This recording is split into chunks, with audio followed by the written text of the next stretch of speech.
The black wedding planner was hired to organize the wedding of Korea's most feared mafia boss. But when the bride vanished, he asked her to stage one. The wedding that never happened. The bride is gone.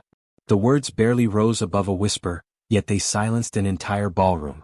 Nearly 500 guests sat frozen beneath glittering crystal chandeliers as musicians lowered their instruments one by one. Conversations died. Cameras stopped recording. Even the fountain flowing beside the grand staircase seemed strangely loud. Saniyah Carter stared at the trembling bridesmaid standing before her. "What do you mean she's gone?" I don't know." The young woman struggled to breathe. "She was in the bridal suite 5 minutes ago. Then, she just disappeared." For exactly 3 seconds, Saniyah allowed herself to panic. Then years of crisis management took over. "Lock every service entrance," she told her assistants. "Nobody leaves without my approval. Check the dressing rooms, the gardens, the underground parking garage. Move." Her team scattered. This wasn't supposed to happen. Not today. Not during the wedding that could save everything she had spent 12 years building. 3 months earlier, Carter's signature weddings had been only 2 weeks away from bankruptcy. Clients had stopped calling after a high-profile wedding collapsed when a groom fled moments before exchanging vows. Even though it hadn't been Saniyah's fault, the internet had turned her into the face of disaster. One viral headline had nearly destroyed her career. She had promised herself she would never let another wedding fall apart. Yet here she was, standing in another nightmare. As she hurried toward the bridal suite, a voice stopped her. "Miss Carter." She turned. For the first time that day, Kwon Jae-min wasn't surrounded by photographers or business executives. He stood alone beside the altar, his perfectly pressed black tuxedo untouched by the growing chaos around him. He didn't look angry. He didn't look worried. He simply looked still. It was the kind of stillness that made everyone else nervous. "My fiancée," he said calmly. "Have you found her?" "Not yet." "I see." That was all. No shouting. No accusations. No panic. Just 2 quiet words. Somehow, that frightened Saniyah more than if he had exploded. She had spent months organizing this wedding and had heard endless stories about Korea's youngest billionaire. Every magazine described him as brilliant, disciplined, and impossible to read. His business empire stretched across 3 continents, yet almost no one knew anything about his private life. Now she understood why. His face revealed nothing. "I'm going to find her," Saniyah promised. His eyes met hers. "I know you will." Before she could answer, dozens of security officers poured into the ballroom. Not hotel security. Private security. Each moved with military precision. Several wore small communication devices hidden beneath their collars. One quietly instructed the musicians to remain inside. Another locked the massive entrance doors. The guests exchanged uneasy glances. Something about this felt wrong. Much bigger than a missing bride. As Saniyah climbed the staircase toward the bridal suite, she noticed a tall man waiting outside the hallway. He introduced himself simply. "Min Seo." His voice carried the confidence of someone accustomed to giving orders. "I'm Mr. Kwon's chief of security." She nodded. "Have you searched every room?" "Twice." "And?" "There are no signs of forced entry." Saniyah frowned. Then she walked out willingly. Min Seo didn't answer. His silence spoke louder than words. Inside the bridal suite, everything remained perfectly arranged. The white bouquet rested on the vanity. The bride's phone sat charging beside a mirror. Her diamond earrings lay untouched. Only one thing was missing. The bride herself. Saniyah slowly crossed the room. Something caught her attention. A single white ribbon had fallen beneath the makeup chair. She picked it up carefully. Tiny drops of fresh mud stained one edge. Mud. Inside an upstairs bridal suite. That didn't make sense. She slipped the ribbon into her pocket without saying anything. Maybe it meant nothing. Maybe it meant everything. As investigators searched the room, one of Saniyah's assistants rushed inside. "There are reporters gathering outside." Another disaster. If the media discovered the bride had vanished before the ceremony, every news station in the country would carry the story before sunset. Her business would never recover. Neither, perhaps, would Mr. Kwon's reputation. She hurried downstairs. The ballroom looked completely different now. Guests whispered nervously. Security officers stood near every exit. Even the orchestra remained seated, uncertain whether to leave. Jae-min still hadn't moved. He stood before the flower-covered altar exactly where Saniyah had left him, looking at the empty aisle. As though refusing to believe it. For the first time she noticed something unexpected. His left hand trembled ever so slightly. Not with fear. With disappointment. The smallest crack in an otherwise perfect mask. She approached quietly. "I'm sorry." He looked at her. "This isn't your fault. I still feel responsible." "You shouldn't."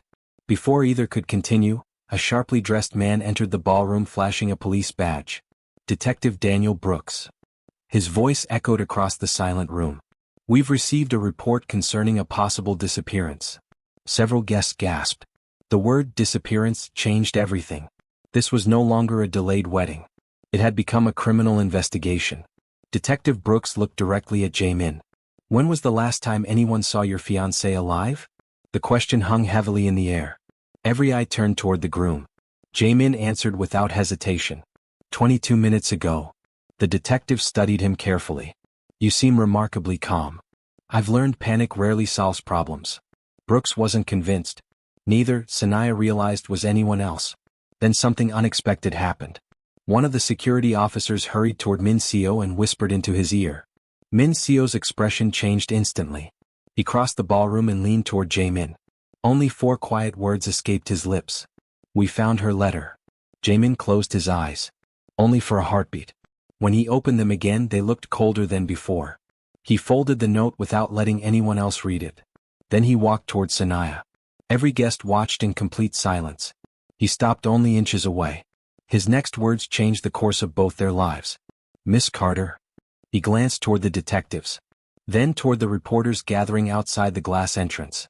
Finally back into her eyes. "I need you to stay. Not for another hour. Not until the police finished asking questions." His voice carried the weight of something much larger.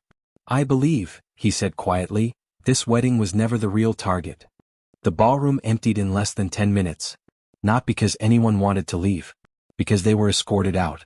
One by one. Phones were collected. Video recordings were deleted. Every guest signed a confidentiality agreement before stepping outside. It was unlike anything Saniyah had ever witnessed. This wasn't how billionaires handled scandals. This was how people handled secrets.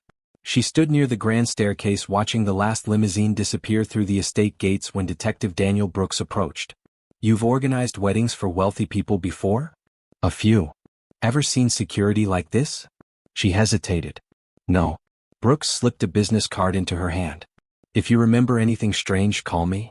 She nodded. As the detective walked away, she noticed several men dressed as hotel employees watching him from the second-floor balcony. They weren't hotel staff. They moved too deliberately. Watching. Waiting. Reporting. The feeling settled heavily in her chest. Something about this entire estate was carefully staged. And she had somehow wandered behind the curtain. An hour later, the mansion felt eerily quiet. The celebration tables remained untouched. Hundreds of carefully folded white napkins sat exactly where guests had left them. Champagne glasses still sparkled beneath the chandeliers. The wedding cake stood untouched. 5 magnificent tiers. Weeks of planning. Thousands of fresh flowers. Millions of dollars. For absolutely nothing. Saniyah slowly walked toward the enormous floral arch she had personally designed. Her fingertips brushed across white orchids. "They're already dying." She hadn't realized someone was standing behind her. "They only bloom for one day." Jae-min's voice was softer now. She turned. He had removed his tuxedo jacket. The sleeves of his white shirt were rolled neatly to his forearms. For the first time he looked less like an untouchable billionaire. And more like an exhausted man. "I'm sorry," she whispered. He looked toward the empty ceremony chairs. "My mother loved white orchids." Saniyah blinked. It was the first personal thing he had shared. "She passed away?" "When I was 12. Silence settled between them. "You kept the orchids because of her?" "Yes." Another silence. Then he surprised her again. "You've been blamed for a wedding disaster before." She looked at him. "How did you know that?" "I read everything before hiring you." She laughed bitterly. "Then you know why my company is barely surviving." "I know the groom disappeared." She nodded. "People never cared about the truth." "They rarely do." For the first time all day, they smiled. Only slightly. Only for a second. Yet somehow the room felt warmer. The peace didn't last. Min Seo entered quickly. "We've searched every road within 20 miles. No sign of Olivia?" "None." Jae-min remained expressionless. "The airport?" "Nothing." The ports? Nothing. Min Seo hesitated. There is something else. Saniyah noticed the subtle change in his tone. What? We recovered security footage. He handed over a tablet. The hallway outside the bridal suite appeared on screen. Olivia emerged wearing her wedding dress. She wasn't running. She wasn't crying. She looked determined. Then she disappeared through a service corridor. Alone. Saniyah frowned. Nobody forced her. No. So why leave? Before either man answered, the video skipped. Exactly 14 seconds vanished. Corrupted. Deleted. Someone had erased part of the recording. Not the entire file. Only the most important moment. Someone inside the estate knew exactly what they were doing. As technicians continued examining surveillance systems, Saniyah wandered into one of the service corridors. She needed air. Instead, she found another mystery.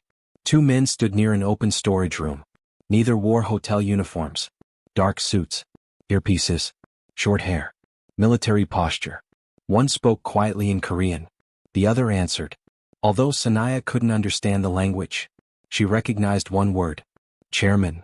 The men noticed her immediately. Their conversation stopped. One smiled politely. This area is restricted. I'm just looking for the kitchen. I'll escort you. Too quickly. Too politely. She forced a smile.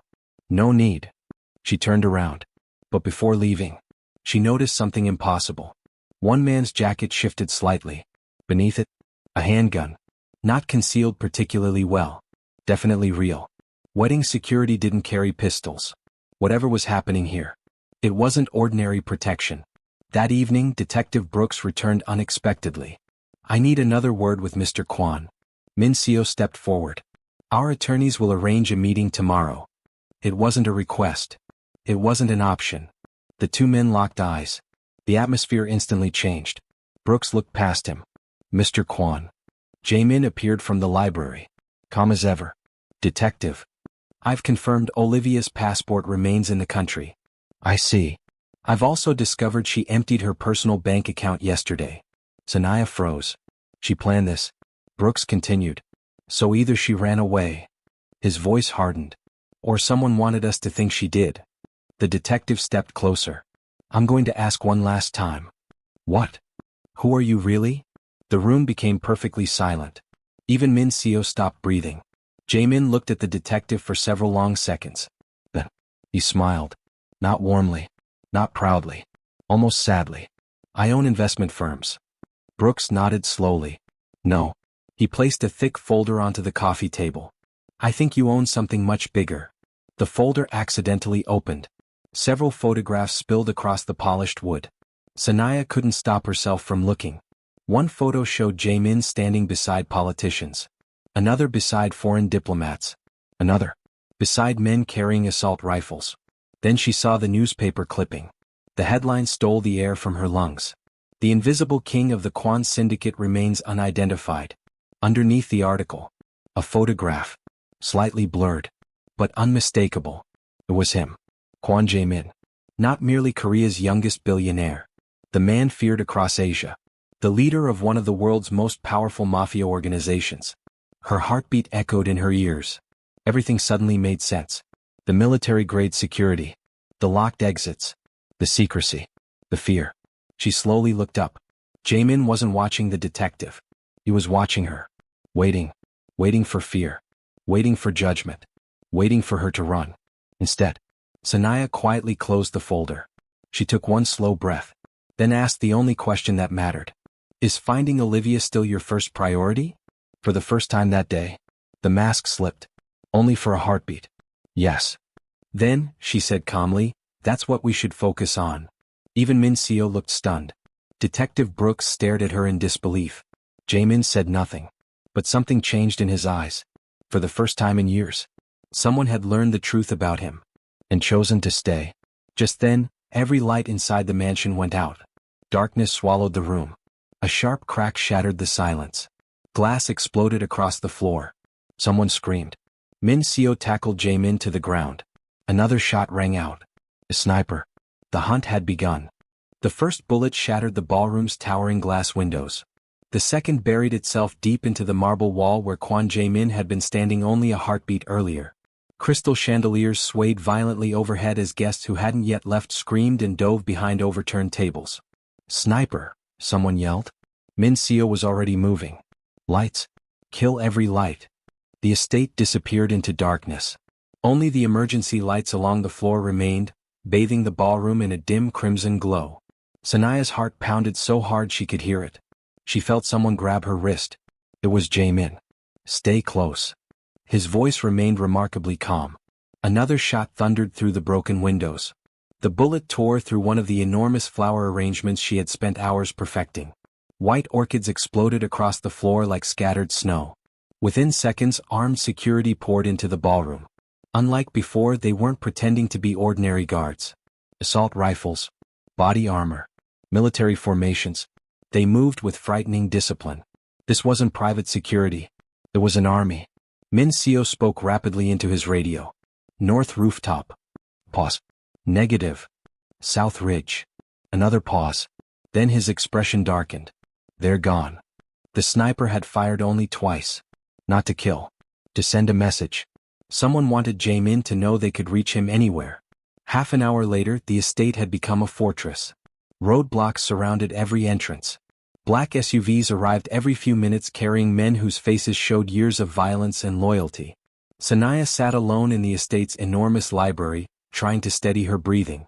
She had planned weddings in vineyards, historic churches, luxury hotels, but never inside what now felt like the headquarters of a private war. The library door opened quietly. Jae-min entered carrying 2 steaming mugs. "I wasn't sure how you take your coffee." She accepted one. "Thank you." Neither spoke for several moments. Outside, helicopters circled overhead. Inside, only the crackling fireplace disturbed the silence. Finally, Saniyah asked the question she could no longer avoid. "How long have you been living like this?" He looked into his coffee. 22 years. She waited. "My father was murdered when I was 15. His voice carried no self-pity, only exhaustion. "The men responsible wanted the syndicate. You inherited it?" "I inherited a war." The words lingered between them. "I tried to leave once." She looked up. "What happened?" "They killed everyone who helped me." Silence returned. Not uncomfortable. Heavy. "I stopped trying after that." For the first time since meeting him, Saniyah saw not Korea's most feared mafia boss, but a teenage boy who had never been allowed to grow up. A sudden knock interrupted them. Min Seo entered carrying a tablet. "We've traced Olivia's last phone signal." Jae-min stood immediately. "Where?" "An abandoned chapel outside the city. Prepare the convoy." Min Seo hesitated. "There is one problem." "What?" "The phone is still transmitting." "So?" "It hasn't moved in 6 hours." "Trap." Jae-min already knew it. "So they want us to come?" "Yes." Saniyah spoke before she could stop herself. "Then don't." Both men looked at her. "If someone wanted to disappear," she said, "they wouldn't leave their phone broadcasting their location." Min Seo frowned. "You think it's bait?" "I think someone wants you to waste time." Jae-min studied her carefully. "What would you do instead?" She reached for the estate blueprint lying across the table. "If Olivia escaped willingly?" Her finger traced the property. "She didn't leave empty-handed." "What do you mean?" "Every bride carries something sentimental. The dress. The bouquet. A keepsake." She stopped. "The ribbon." Both men looked confused. "The ribbon I found upstairs." She removed it from her pocket. The dried mud was still visible. This mud didn't come from inside the mansion.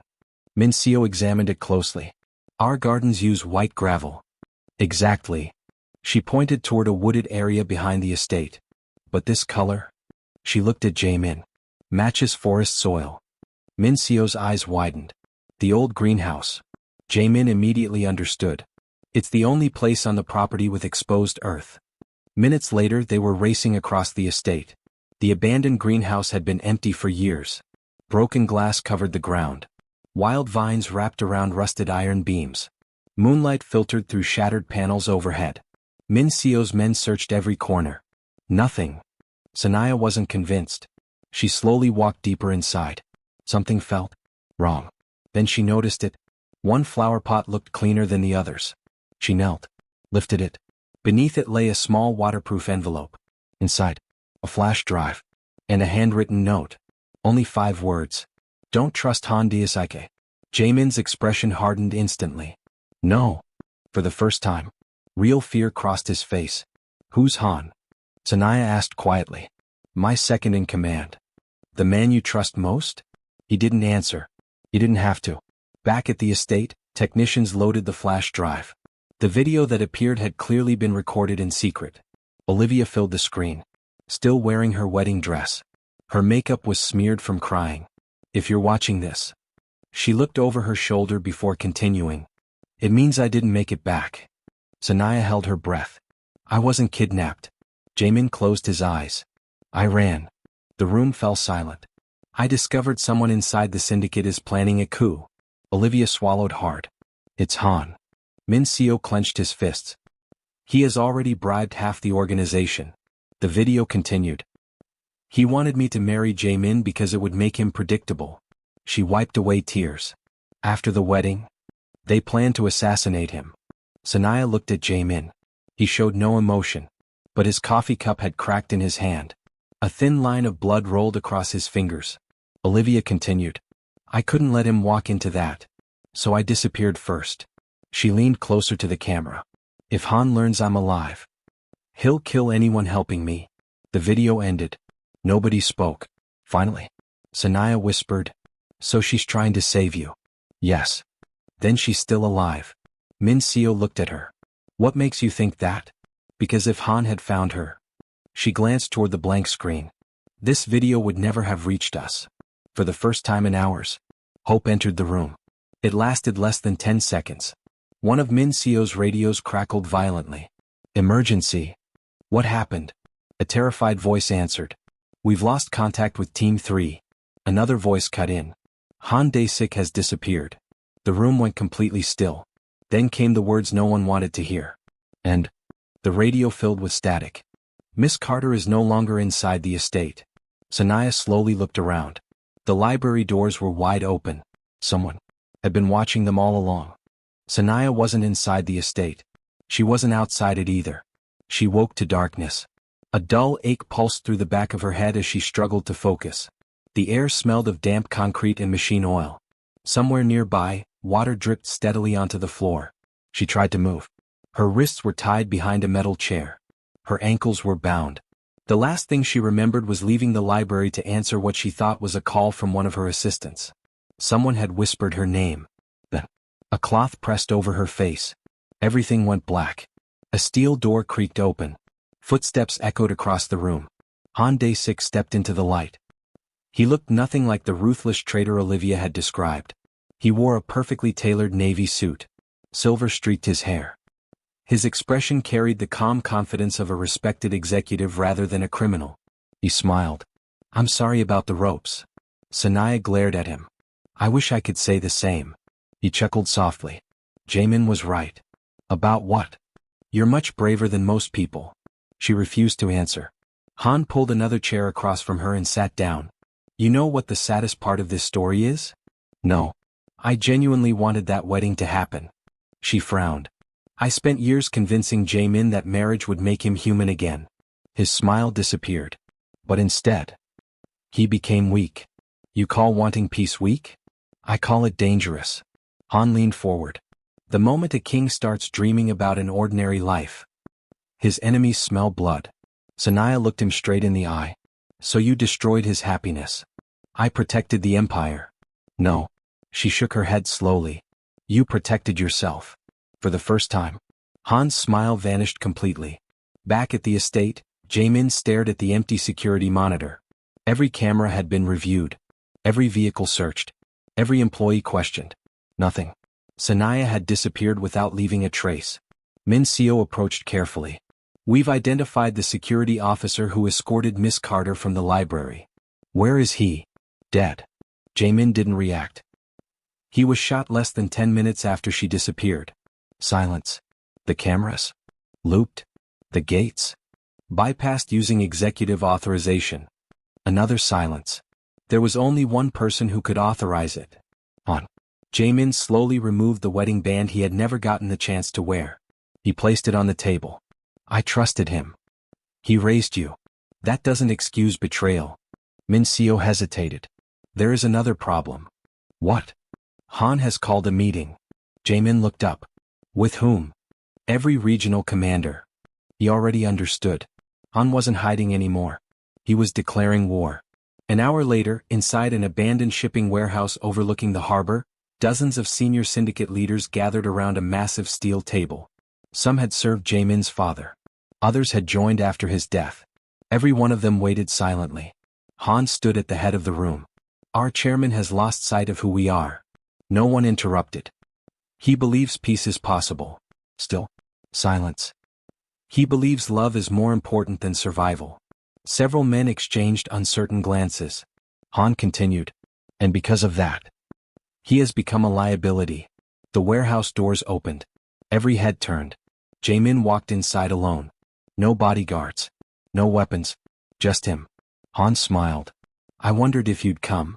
You took an innocent woman. I removed your weakness. Jae-min's voice remained calm. You crossed a line. No. Han shook his head. You crossed it first. You chose a wedding over your family. I chose hope. And hope gets people killed. The room fell silent. Jae-min slowly looked around at every commander seated before him. You all know why my father built this organization. Nobody answered. To protect. His voice grew firmer. Not to terrorize. Han laughed. Listen to yourself. You sound like a politician. I sound like the son of the man you swore to follow. Han reached into his jacket. Several guards instantly raised their rifles. Instead of a weapon, he removed a small phone. He placed it on the table. The screen lit up. Live video. Saniyah. Still tied to the chair. Still alive. You have one choice. Han folded his hands. Give me control of the syndicate. Or she dies. Every man in the warehouse watched Jae-min. Waiting. Testing him. Jae-min never looked away from the screen. What guarantee do I have you'll let her go? You don't. Then why should I trust you? You shouldn't. Han smiled. But you'll do it anyway. Because unlike me, you still have a heart. For several long seconds, no one moved. Then Jae-min quietly removed the signet ring that symbolized leadership of the Kwon syndicate. The same ring his father had worn. The same ring he had carried for 22 years. He placed it on the steel table. Gasps filled the warehouse. Min Seo, watching through a hidden camera feed from outside, whispered in disbelief. No. Han's smile widened. I knew you'd choose her. Jae-min looked directly at every commander. I am surrendering my authority. The room erupted into shocked murmurs. But hear me carefully. His voice thundered across the warehouse. The moment Miss Carter is harmed, I will spend the rest of my life hunting every person responsible. Silence returned. Even Han seemed unsettled. Jae-min had surrendered everything. Not for power.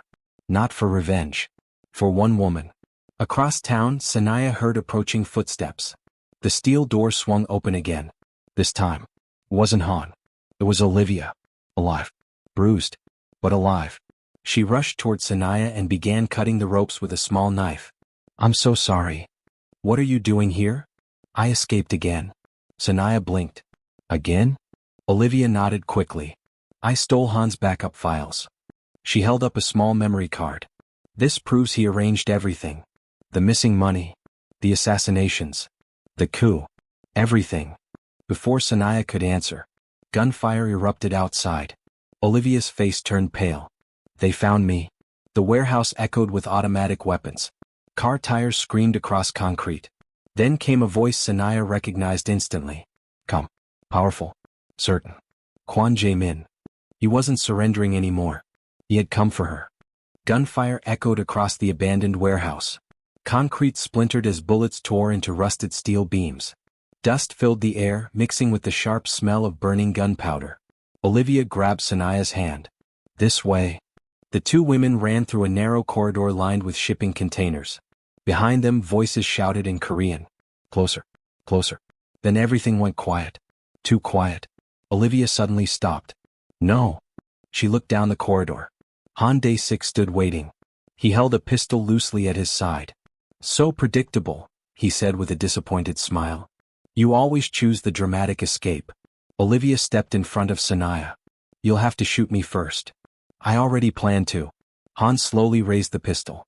Before he could pull the trigger, a deafening crack echoed through the warehouse. Han's weapon flew from his hand. A single shot. Perfectly placed. Jae-min emerged from the shadows with Min Seo at his side. Neither man spoke. Han stared at his bleeding hand before looking up. You came alone. Jae-min shook his head. No. The warehouse lights suddenly blazed to life. Every entrance was surrounded. Not by syndicate soldiers. By Detective Daniel Brooks and a tactical police unit. Han's face finally changed. You called the police? I called the only people who could end this. Brooks stepped forward with his badge raised. Han Dae-sik. You're under arrest for conspiracy, murder, kidnapping, attempted assassination, and organized criminal activity. Han laughed bitterly. You think handcuffs frighten me? No. Brooks replied calmly. I think the evidence does. Olivia held up the memory card. The financial records. The assassination orders. The offshore accounts.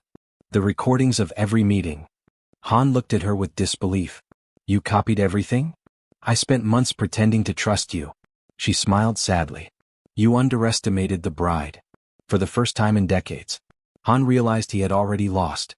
His empire hadn't been destroyed by soldiers. It had been undone by the two women he considered powerless. Without another word, he dropped to his knees. Police officers rushed forward. The handcuffs clicked shut. Just like that, the man who had nearly started a mafia civil war was finished. As officers escorted Han away, Detective Brooks walked toward Jae-min. I should arrest you too. Jae-min nodded. I know. Brooks studied him for several long moments. The evidence Olivia recovered. He glanced toward the memory card. Shows you spent years quietly helping us dismantle trafficking networks. Saniyah looked at Jae-min. You were feeding information to the authorities? He answered honestly. I couldn't destroy the syndicate overnight. So I dismantled it piece by piece. Brooks folded his arms. You'll still answer for your past. I will. But today. The detective extended his hand. Thank you. Jae-min accepted it. Not as a mafia boss. As a man finally stepping out of the shadows. 6 months later. Morning sunlight poured through the large windows of Carter's signature weddings. The office looked nothing like it had before. Fresh flowers filled every corner. Awards lined the shelves. Photographs of smiling couples covered an entire wall. Business had exploded. The story of the wedding planner who stayed calm during the country's most infamous missing bride case had spread everywhere. Clients now booked weddings nearly a year in advance. Across the street, Evelyn Carter stood outside her flower shop laughing with customers. For the first time in years, neither woman worried about paying next month's bills. Saniyah smiled as she watched her mother through the window. Someone knocked gently on her office door. You have a visitor. She looked up. Jae-min stood in the doorway. No security detail. No expensive suit. No intimidating bodyguards. Just dark jeans, a simple white shirt, and the quiet smile she'd only seen a handful of times. You look different, she said. I finally sleep through the night. She laughed. I hear that's healthy. It is. He walked inside carrying a small leather notebook. I believe this belongs to you. She recognized it immediately. Her wedding planner's notebook. She had lost it on the day Olivia disappeared. She opened it. Inside, between 2 pages, rested a pressed white orchid. The same flower decorating the aisle that had never been walked. She looked up. You kept this? I couldn't throw it away. Neither of them spoke. Words suddenly felt unnecessary. Finally, Jae-min broke the silence. I've sold the last of my overseas operations. So, no more syndicate. No more hiding. No more pretending. She smiled. I'm proud of you. He looked away briefly. No one has ever said that to me. She reached across the desk and gently took his hand. You earned it. A week later, the old estate looked completely different. The armed guards were gone. The surveillance towers had been removed. Children laughed in the gardens where soldiers once stood watch. The mansion was being transformed into a charitable foundation for children who had lost parents to organized crime. Saniyah walked slowly through the renovated grounds. Everything felt lighter. Peaceful. She stopped at the same aisle where 6 months earlier 500 guests had watched a wedding collapse. Rows of white orchids once again lined both sides. She smiled. They're beautiful. They always were. She turned. Jae-min stood several feet away. Not in a tuxedo. Not surrounded by power. Simply, himself. He held a small velvet box. Saniyah laughed softly. You know, I usually charge people for consultations. I was hoping you'd make one exception. He walked toward her. Opened the box. Inside wasn't a diamond. It was the simple silver wedding band he had placed on the warehouse table the day he chose her over his empire. I don't want another grand wedding. He looked into her eyes. I don't need headlines. I don't need 500 guests. I only need one answer. Emotion tightened her throat. You once told me, he continued, that the best weddings aren't about perfect plans. They're about choosing each other. She nodded, unable to speak. So? He smiled. Well, the best wedding planner I know. Plan one last wedding? Tears blurred her vision. This time, they weren't tears of fear. She laughed through them. I thought you'd never ask. He slipped the ring onto her finger. No orchestra played. No photographers waited. No billionaire spectacle. Just two people who had survived the darkest chapter of their lives. Choosing peace. Choosing hope. Choosing each other.